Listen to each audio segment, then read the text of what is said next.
Happy Mind Day! A new week has arrived with new possibilities. In this week's Mind Day, we say let the games begin. Enjoy! The Hunger Games, by Suzanne Collins. Witness a young heroine grow into a rebel leader. There aren't many fantasy series that can match the popularity of Harry Potter. But Suzanne Collins's Hunger Games series gets close. The trilogy has sold over 100 million copies worldwide. The Hunger Games is set in the post-apocalyptic future nation of Panem, once North America. Now, the remaining population is segregated into 12 districts. Every year, the ruling capital district demonstrates its power by holding the Hunger Games, a brutal competition in which 2 adolescents from each district must compete to the death in a dangerous obstacle arena. At the beginning of the first novel, which is what we'll be covering in this episode, heroine Katniss Everdeen lives with her mom and sister in the poorest part of coal mining District 12. When her little sister Prim is unexpectedly chosen for the games, Katniss volunteers to take her place, not knowing that she'll eventually pave the way for a revolution. The Reaping. Our story begins with heroine Katniss Everdeen waking up on the day of the reaping. That's what people in Panem call the ceremonial lottery, in which 2 teen tributes from each of the nation's 12 districts are selected to participate in the yearly Hunger Games. Katniss's little sister Prim has just turned 12 and is now eligible as a tribute. But Katniss can't dwell on her worries too much. Before the ceremony, she meets her best friend Gale in the woods to hunt, something her late father taught her. It's illegal in Panem and dangerous, but it's the only way they can feed their families. In the afternoon, Katniss gets ready for the reaping. In their best dresses, the children of District 12 line up in the market square. The mayor holds a dramatic speech about the history of Panem and the significance of the Hunger Games. Then, Effie Trinket, a flamboyant emissary from the capital, pulls a slip of paper from a glass bowl. She reads out the name of this year's female tribute, Primrose Everdeen. Katniss is paralyzed with shock. Without thinking, she volunteers to take her sister's place. As she stumbles on stage, the crowd raises their 3 middle fingers in the air, a gesture of deep respect in Panem. Then, Effie announces the boy tribute, Peeta Mellark. Peeta is a baker's son from the better-off part of District 12. Katniss recalls a time when she was desperate for food, and Peeta threw her some loaves of burnt bread. Katniss and Peeta are escorted off stage by peacekeepers, the capital's militia. They're allowed to say their goodbyes to their families. Katniss tries to stay strong and reminds her mother, Prim, and Gale to take care of each other. Before she leaves for the capital, Madge, the mayor's daughter, gives her a golden pin of a mockingjay, a bird mutation that's the result of a failed government experiment and a symbol of the rebellion. Analysis. The first chapters of The Hunger Games introduce us to our heroine Katniss Everdeen. The novel is written from her first-person perspective, so we learn about her circumstances as well as her feelings. We learn that she's extremely devoted to her family, but also very skilled at suppressing her emotions. For instance, there's a definite romantic tension between Gale and Katniss, but Katniss insists she views him as just a friend. We also learn about Panem and District 12, where poverty and hunger are rampant. Most workers spend their days in the dangerous coal mines, where Katniss's own father died years before. The totalitarian government uses violence to keep the districts segregated and in line. The mayor's speech reveals that the districts tried to rebel before, and that the Hunger Games were established as a punishment for this failed uprising. The Girl on Fire. The train that takes Katniss and Peeta to the capital is more luxurious than anything they've ever seen before. They get private rooms, showers, and abundant food. They're escorted by Effie Trinket and Haymitch Abernathy, the last participant from District 12 to win the games. Haymitch is supposed to mentor them, but Katniss isn't impressed by the drunken loudmouth that he's become over the years. Once they arrive in the capital, Katniss and Peeta are scrubbed, waxed, and polished to look presentable for the upper-class audience. Despite herself, Katniss takes a liking to her stylist, Cinna. For the opening ceremonies, Cinna dresses Katniss and Peeta in simple black costumes to represent the coal industry of District 12. To everyone's surprise though, during their chariot ride in the opening ceremony, the costumes light up with synthetic fire, awing the crowd and making Katniss and Peeta immediate crowd favorites. After the ceremony, the participants get 3 days to prepare at the training center. Katniss is intimidated by the other tributes. Many of them are career tributes from wealthier districts, who've trained their whole lives for the games. But she also notices a shy girl from District 11, not much older than her sister. Haymitch advised Katniss to save her best skill, her archery, for her private assessment with the game makers. During the assessment, Katniss finds herself annoyed when the game makers don't pay attention. In anger, she shoots an arrow through one of the apples on their banquet table. She's surprised when this results in a score of 11 out of 12 points. This high score will help Haymitch secure sponsors that can send her critical supplies during the game. As a final media stunt, the tributes give interviews to Capital TV host Caesar Flickerman. Once more, Cinna dresses Katniss in a flaming gown. As the girl on fire, she's able to charm the audience. Peeta does well too, teasing the crowd by insinuating that he's in love with Katniss. Katniss is furious, convinced Peeta's playing some strategic game for his own benefit. But she has bigger things to worry about. The 74th Hunger Games are about to begin. Analysis. Once the preparations for the games begin, Katniss learns the importance of putting on a show. The game makers are intent on giving the audience a glossy, exciting, brutal TV spectacle. Katniss does her best to play along, knowing it'll be crucial to her success in the game. The constant pretense makes it hard for Katniss to trust the people around her. She believes Peeta's open display of emotions is a manipulation tactic. She's also doubtful of Haymitch's advice. But after the assessment, Katniss gains more confidence in herself. She begins to understand that by trusting the skills her late father taught her, she might have a chance at survival. Let the games begin. A hovercraft takes Katniss to the games. Underground, she steps into a metal cylinder that carries her up to the arena, a huge artificial biotope designed by the game makers. The tributes ascend in a circle around the cornucopia, a giant golden horn filled with weapons, tools, and supplies. When the opening gong sounds, the tributes immediately scramble for the weapons. Some, like Peeta, quickly flee the scene. Katniss tries to make a dash for a bow and arrow, but she doesn't get far. Instead, she fights another tribute over an orange pack, until he's killed by a flying knife. Katniss runs off with the pack to hide in the woods. A little later, she hears 11 cannon shots, one for each fallen tribute. Katniss spends the remainder of the day looking for water, without success. As night falls, she climbs a tree, straps herself to a branch, and tries to rest. She wakes up when another girl sets up camp below her. The girl makes a fire, which lures the career tributes to her location. A few of them have formed an alliance, and Katniss is shocked to hear Peeta's voice among them. The careers attack the girl and urge Peeta to finish her off. While he appears to do so, they talk about their plans to kill Peeta once he's helped them find Katniss. In the morning, the careers move on, and Katniss continues her search for water. She finally stumbles upon a pond whose water she can purify. When night arrives, she straps herself to a tree again. But the game makers won't let her rest. They send a forest fire to drive her closer to the others. Katniss manages to escape the fire with severe burns to her right calf. But before she can fully treat her injury, she's attacked by the careers. She flees and climbs into a tree. The gang leader Cato tries to follow her, but he's too heavy to reach the upper branches. Upon Peeta's suggestion, the career gang decides to besiege the tree until Katniss comes down. Analysis.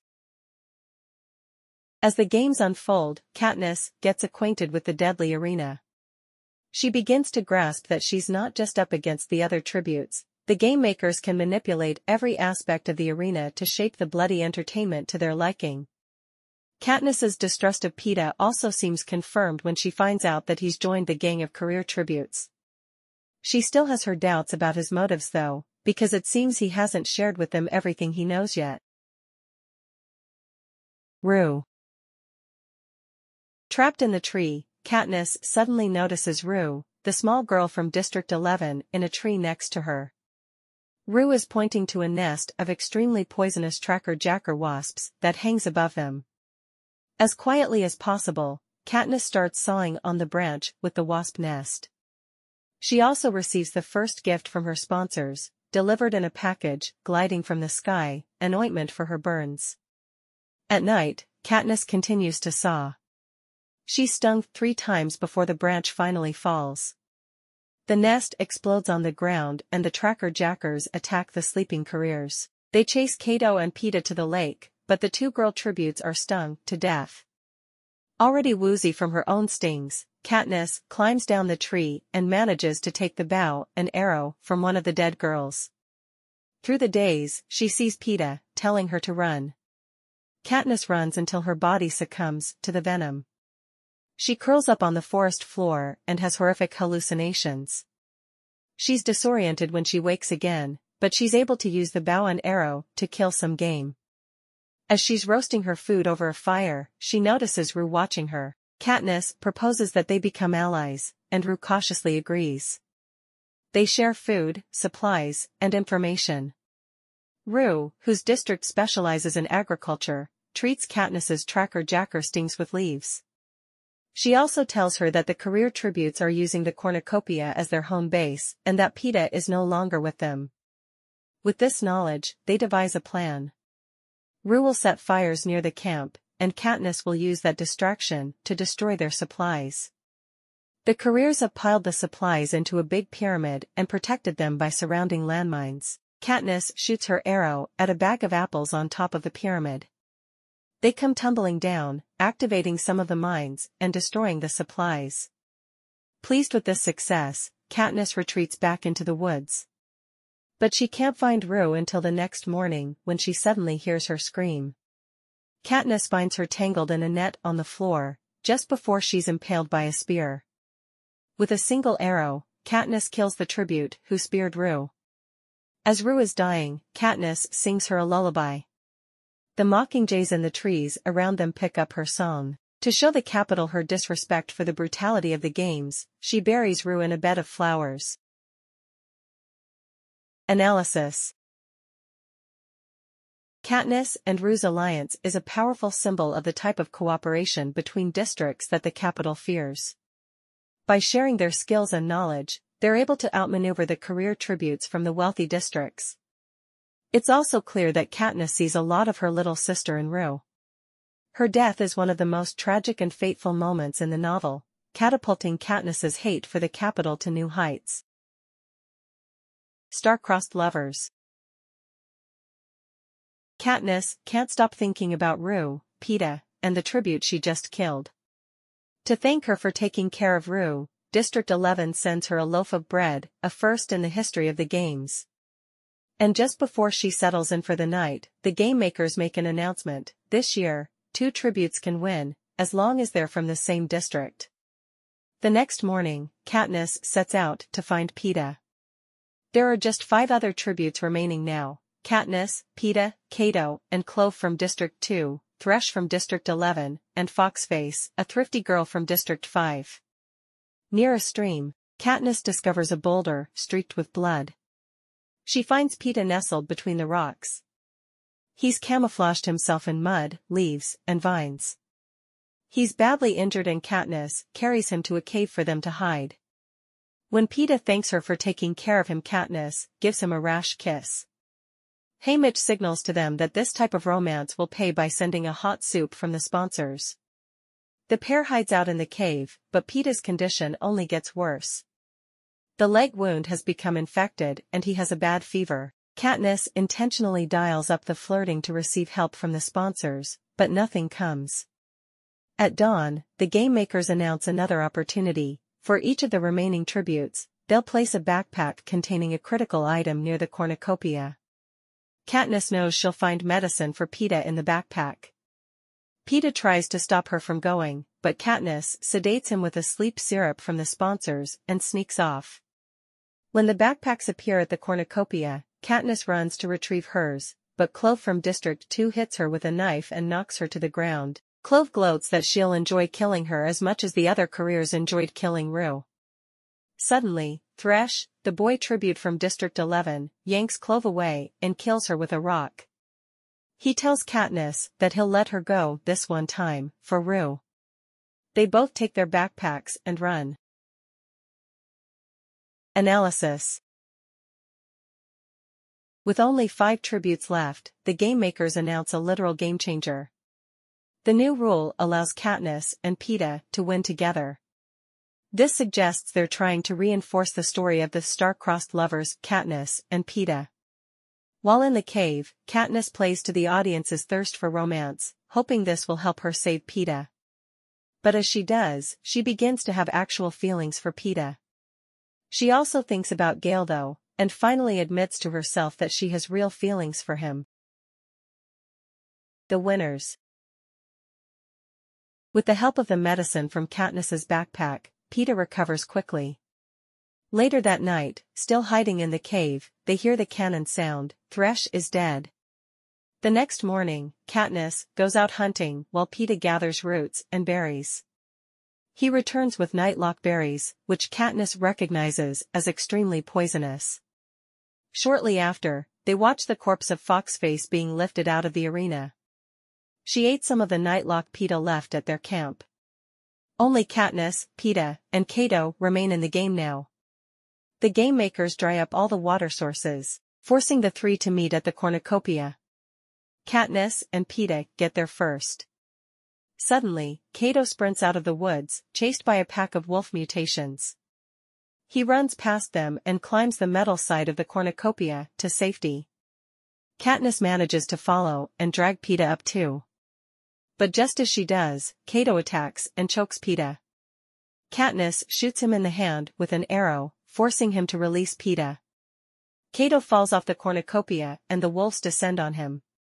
But with his chest armor partially protecting him, his suffering is cruelly drawn out. Katniss uses her last arrow to end his misery. With only Katniss and Peeta remaining, it appears they've won the game. But suddenly, the game makers make another announcement. The new rule has been revoked, and only 1 tribute can remain. Peeta tells Katniss to kill him, but she refuses. Then she remembers the deadly nightlock berries. She gives some to Peeta and tells him to hold them out for the cameras to see. Just as they both put the berries in their mouths, the game makers stop them. Frantically, they announce that Katniss and Peeta both just won the 74th Hunger Games. Immediately, a hovercraft appears to take them back to the capital, where they're able to recover. Peeta has lost his leg, but otherwise, they're both healthy. Haymitch informs them that the capital is furious that they made them look foolish. He instructs them to stick with the tragic romance narrative as much as possible. So for the grand celebration show with Caesar Flickerman, Katniss and Peeta make a show of being madly in love. President Snow places crowns on their heads, but Katniss can see he's boiling inside. Finally, Katniss and Peeta are able to board their train home. As they transform into their old selves, Katniss confesses to Peeta that she's not sure about her feelings for him and Gale, and realizes she's terrified of losing them both. Analysis. At the end of the games, Katniss devises a genius plan to trick the capital into letting both her and Peeta win. She knows that if they let them both die, they'll become martyrs of the budding revolutionary movement. Her act of defiance sparks a wave of hope among the destitute populations of the outside districts. She has to keep playing the capital's game for now though, sticking to the narrative that she and Peeta are madly in love. Indeed, Katniss has developed true feelings for Peeta. But as she's returning home to Gale, her feelings are more confused than ever. And even though she survived the games, the danger has just begun. She's taken on the capital directly, an offense that won't be soon forgotten. Final summary. The fantasy novel is set in the dystopian nation of Panem, made up of 12 districts. The annual Hunger Games are a vulgar display of power by the ruling district, A televised fight to the death between 24 teenage tributes selected from across the 12 districts. When her little sister is selected for games, 16-year-old Katniss Everdeen volunteers to take her place. Together with male tribute Peeta, she travels to the capital to prepare for the games. In the arena, Katniss uses her resourcefulness, hunting skills, and alliances to survive murderous competitors and the treacherous landscape. When only Katniss and Peeta remain as survivors, they decide to trick the system and consume poisonous berries, prompting the game makers to declare them both victors. This act of defiance turns Katniss into an icon of the budding revolution in the books to come. Thank you for listening to or watching this episode. Please like, comment and subscribe.